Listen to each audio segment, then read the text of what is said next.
Haley Show. I'm first excited to welcome my co-host, Paul Hollis, author of the Hollow Man series, owner of Hollow Man Publishing in American Made VA. Paul, how are you? And you're excited about our guest.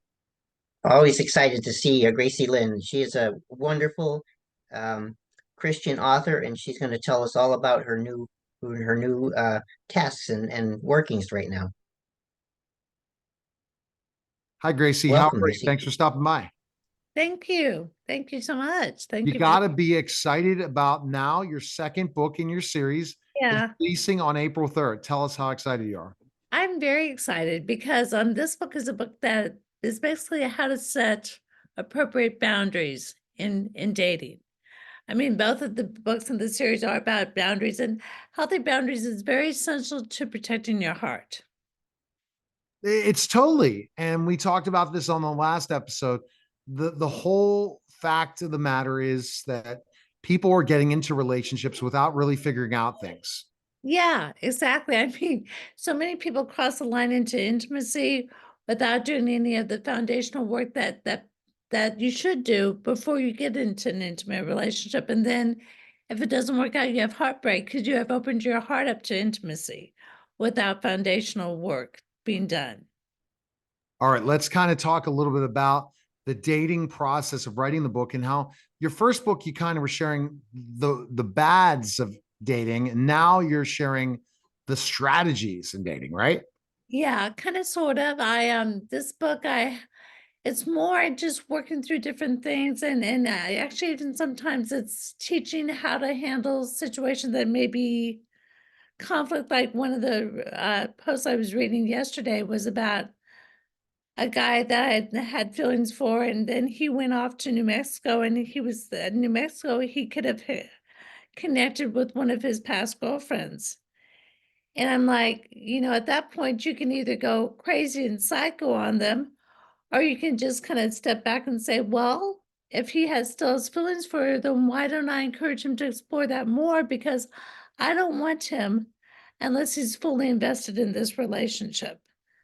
No, I think so. I really think you're right, because if it's not fully invested, find someone Yeah. else. And Yeah. that's why you read this book. Yeah, exactly. So there's different strategies I have, but when I do a strategy, when I do things, I'm not like a self-help book. I don't bullet point different things. I tell stories. And so people can pull what they want to from the story. Either they can say, well, that story does not apply to me, but maybe it applies to somebody else, or that story, yeah, that story really hits home to what I'm going through right now, or what I have gone through.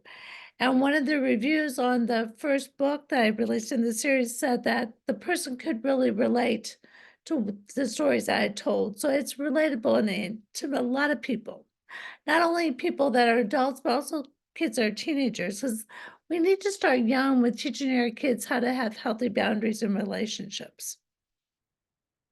So much, because the healthy relationship and boundary. So kind of the summary of the book is what the ins and outs of what's in the second book is mistakes you made, strategies that you are trying to implement in each chapter, and then really moving forward to know how you are looking to date now. Yeah, exactly. And two and the other things too, because I'm a Christian, because I have a really great relationship with God. I mean, the chapter or the last devotional in the book, the last posting in the book was about my day with God. And it really kind of left you with the sense that, I mean, I don't really date humans anymore. I kind of date God. And so that really, and just the resonance of that and how special my times with him have been. I mean, I'm open to dating somebody. It's just nobody's crossed my path I'm really interested in right now. But I'm open to dating. But in the meantime, I'm really sinking into the tenderness and the love that I have from God. And that is so rewarding and so much better than some of the relationships I've had in the past that have been fraught with like anger issues from the man and some abusive tendencies, stuff like that. So I really think that, you know, they say, Jesus Christ is going to be our eternal husband or whatever. My goal right now is to make sure I know him better than any man so that So I right. can be his wife eventually. That's the way down the line, but That's what the Bible says, at least. All right, Gracie. Now thinking about what your next move is in dating. What is your next move? No more online dating, right? No more online dating. My next move truly, and it's a hard move to make. My next move is trying to develop a, a, a character that would be glorifying to Christ, and in doing so, becoming the perfect wife for man. And I'm like, if I'm going to be impressing Christ, you know that I'm going to knock the socks off of any man. But I'm not even right. I mean, I don't go out to bars. I do a little bit of singles mixers with my old church. In my new church that I go to right now, there's hardly any guys my own age. So I'm really focusing on developing my writing career and developing my reach for God, so that when I do have a man coming into my life, I will actually have the time to invest in that relationship, because right now I'm totally invested in my career. What red flags should you look out for in dating? What do you think are the ones? And anger. Anger is the main thing. How a person processes frustration, how a person processes diminished expectations, how they process all those, and how they process maybe being ignored. If they can process that and come across as still being a class act instead of a complete. I dated an emotional basket case for like 15 years on and off. And he was just, and he won't let go. He still wants me back. It's because the thing that I learned is that I had developed survival mechanisms as a child, and those mechanisms seemed to attract men that were the negatives of my parents. Not my parents had a lot of positive, but they were the negatives of my parents. So I learned how to survive in that mode. But I don't want to survive in my adult years. I want to thrive. And anger and rage and all those kind of things are one of the things I would say to avoid, because even in the Bible it says, do not become the friend of an angry man, because then you might become like them. Mm. And So that's hard. The anger. Interesting about anger. So, and that doesn't show up the first 2 dates. So that's where you got to no, be careful. no, you gotta really be careful. I would be careful too about the narcissism, the love bombing, all the things that people do to trap you because of like material possessions that they buy for you. I mean, not to say that it's not nice to have gifts. It's very nice to have gifts, but making sure that they're not using that as a way to Yeah. control you.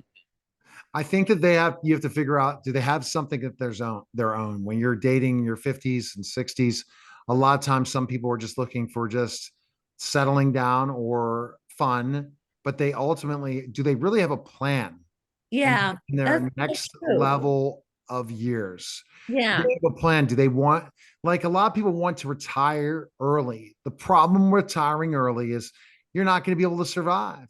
And it's going to be a long process. How are you going to spend the next quarter of a century or 2 quarters of a century with that person? And how are you going to see, are they willing to grow? A lot of people aren't willing to grow anymore. They're ready to be stuck in their ways. And that's probably the biggest challenge in dating. yeah. How's that person going to grow? How's that person? And then a lot of people have finally figured themselves out. Has that other person figured themselves out? Yeah, that's Or are true. they still working through everything? And are they seeing the person that they need to become?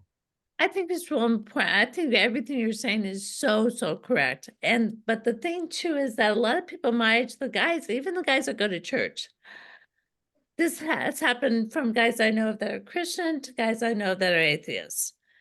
They want to have a sexual relationship, but they don't want to have a marriage.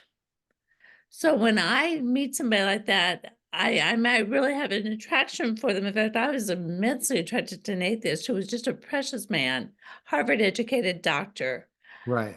really great guy. But he had different goals for the relationship. And we were very honest from the start about what our goals were for the relationship. And so I didn't allow it to linger too long because I know we were not compatible. But I think have your goals, set them down in stone and say, hey, this is what I want. I know Christian guys I've heard have dated women for 6 years and they did not want to get married. So finally the woman walked away from the relationship, even though they were very compatible because the guy didn't want to get married. He just Right. wanted to be a sexual partner. So you have to know, you have to be honest, like right up front. What are you looking for in this relationship? Do you But they're want not, they won't be. That's the problem. They won't be honest. All right. So Gracie, pre-sale of your book, name the book, April 3rd. Where can people find it on Amazon? Say it. Amazon, they can find it definitely on Amazon. Go to Amazon first. That's what I'll say. Go to Amazon first. Name the And book again. just won the Dating Dilemma, book number 2. This is the second book in the series. And the whole series is so far is about dating. And how to protect your heart. Basically, it's how to date without breaking your heart. Well, thank you, Gracie. Thanks for stopping by. Yeah, thank you. All right, that's special. That was the you're listening and watching the Neil Haley Show, and we'll be back in just a moment.